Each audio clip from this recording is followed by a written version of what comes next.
Hey, I'm Daniel DK, and welcome back to Overkill Reviews, Banger's weekly heavy metal review show.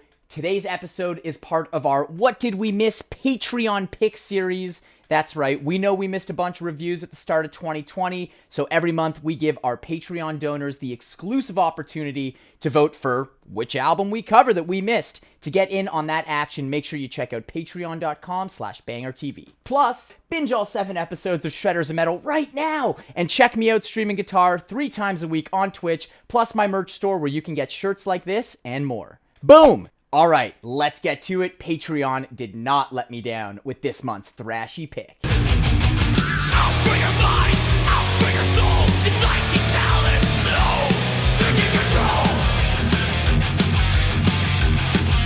The black cat reaches out for blood, out of time, and now it's sunk its claws into your mind.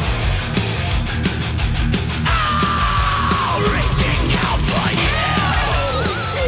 That is crispy and just what I needed. Folks, it's Warbringers, Weapons of Tomorrow. It was released April 24th on Napalm Records. Who is Warbringer and what do they do? Formed in 2004 in Ventura, California, Warbringer are known for their violent and war-infused thrash metal. They're 6 full-length albums deep at this point. They are definitely considered one of the forerunners in the new wave of American thrash metal. They're total defenders of the old guard. Singer John Kevill is the only remaining original member, but the dudes on this record are the same gang that was on the last record pretty much, aside from new bassist Chase Bryant. They've toured around the world, opening for the likes of Creator, Testament, Exodus, Death Angel, Pestilence. The list literally just goes on and on forever. Their last record was called Woe to the Vanquished. It was pretty good. I'm super stoked to see how they can incorporate some new ideas without compromising that unrelenting thrash assault we've come to love. Alright, let's talk about the good shit. Right off the bat, the production sounds awesome, and I like it way more than the last record. It suits the music really well. It's got this wicked old school, almost Euro thrash type vibe to it. Definitely one of my favorite sounding Warbringer records to date, and that's without even getting into it. Let's start dissecting with the big standout on this record, John Kevill on the lead vocal attack. From his firepower kills shriek at the top of the record to those tastefully sprinkled around King Diamond falsettos, this dude is killing it in the showmanship column. It's really impressive how well he pulls off multiple vocal styles, always sounding spiteful as fuck.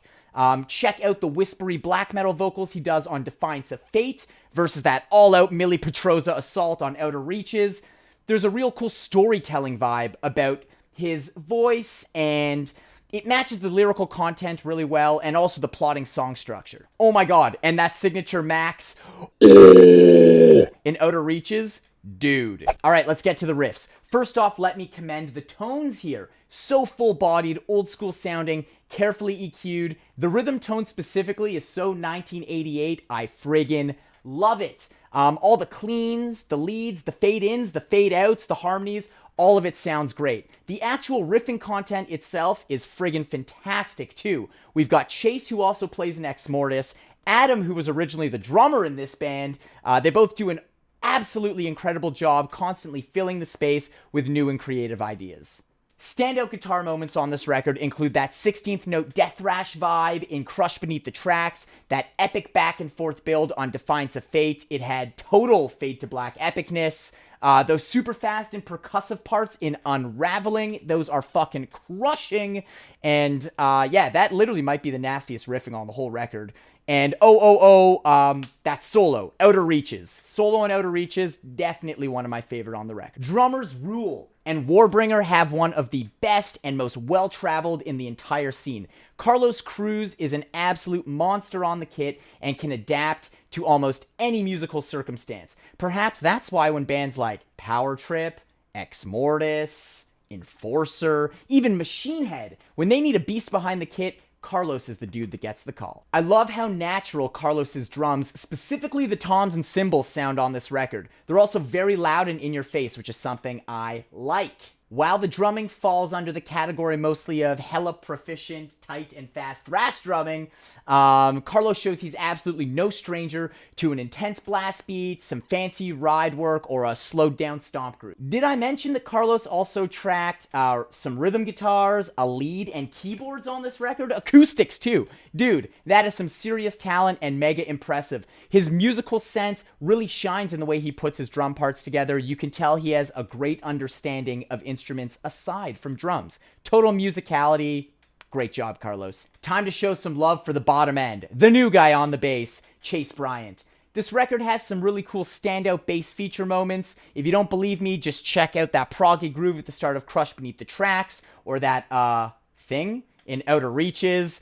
I really dig that the bass on this record is dynamic in the sense that sometimes it kicks back and really adds thickness to the main riff, or sometimes it's in the front leading the way with a gallop or a melody on top of a clean guitar part. Listen to Heart of Darkness for an excellent example of a badass bass-driven passage in this record. By the standards of being a good reviewer, I think now is the part I'm forced to tell you about the parts that I didn't like about this record. Not a ton to criticize about this record, but I think it's worth mentioning that some of the songs do feel a bit long. Extra intros, dramatic builds and riffs, atmospheric parts. Sometimes they're super welcome, but other times it just feels like a little bit much. There's numerous songs on this record that are at the 6 and 7 minute mark.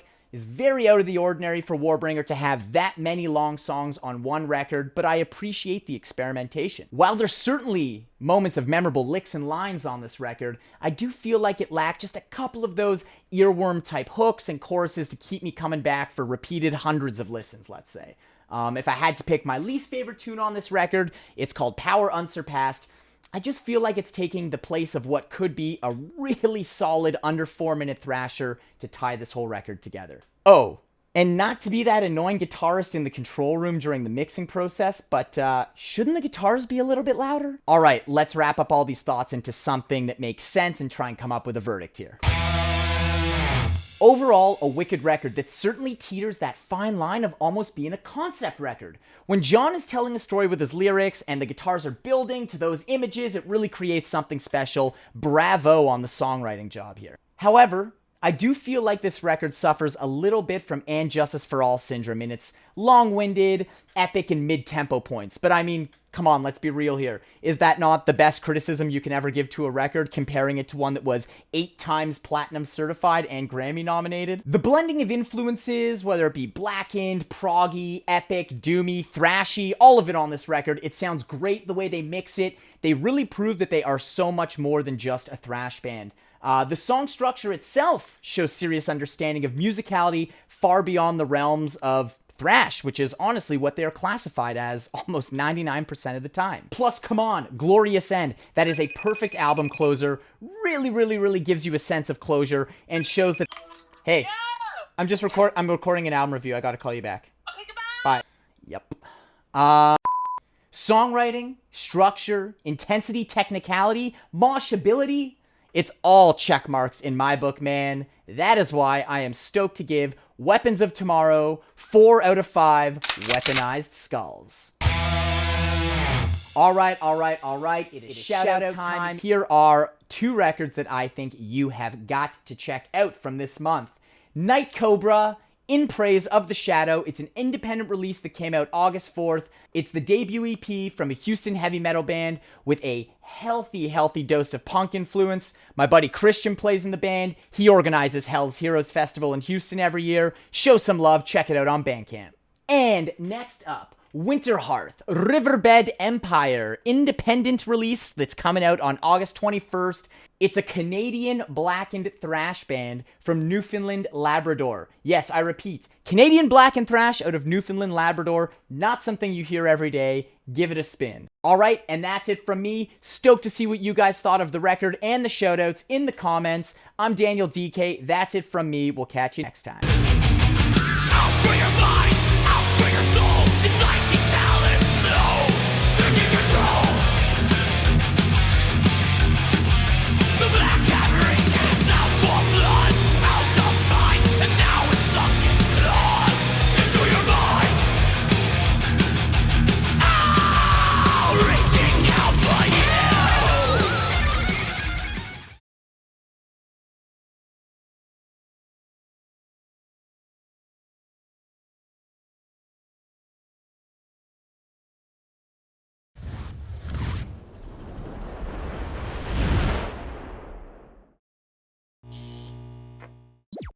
Eh?